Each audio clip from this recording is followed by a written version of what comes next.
Hi guys, this is day one of becoming influencer before college starts.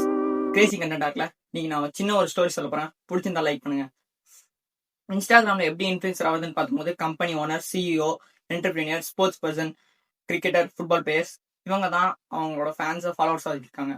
ஆனா original content ரீல்ஸா போட்டு famous ஆனவங்கல்ல எனக்கு தெரிஞ்ச content creators கூஃபி ஜென்சஸ், A2D channel, grout, மைச்சட் Sriram, காத்தாடி club, Mallesh Kannan, பரிதாபங்கள், மைச்சர் ஸ்ரீராம் இந்த மாதிரி நிறைய பேர் இருக்காங்க.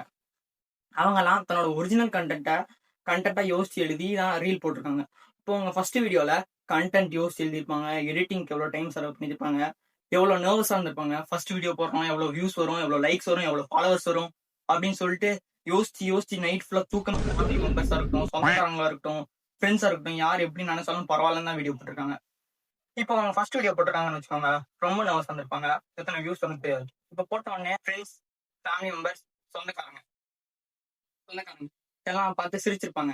ஆனா அன்னைக்கு அவங்க எல்லாம் பார்த்து சிரிச்சிருக்காங்க. ஆனா இன்னைக்கு நம்ம எல்லாத்தையும் அவங்க சிரிக்க வச்சிருக்காங்க. அதுக்கெல்லாம் காரணம் அவங்க செல்ஃப் பிலீஃப். அவங்க நர்வஸ்னஸ் தாண்டி அவங்களுக்கு செல்ஃப் பிலீஃப் இருந்திருக்கு. அதனாலதான் அவங்க இன்னைக்கு சக்சஸ் இருக்காங்க. மில்லியன் கணக்குல ஃபாலோவர்ஸ் வச்சிருக்காங்க. உங்க நர்வஸ்னஸ் தான் அவங்க வெற்றிக்கான தடையே. சோ நீங்க எதுக்கும் பயப்படாம ஒரு காரியத்தை செஞ்சீங்கன்னா அதுல நீங்க ஜெயிக்க வாய்ப்பு இருக்கு. சோ எதுக்கும் பயப்படாதீங்க. இந்த கண்டென்ட் பிடிச்சிருந்தா லைக் பண்ணுங்க. உங்களுக்கு பிடிச்ச கண்டென்ட் கிரியேட்டருக்கு இந்த வீடியோ ஷேர் கமெண்ட்ஸ்ல சொல்லுங்க.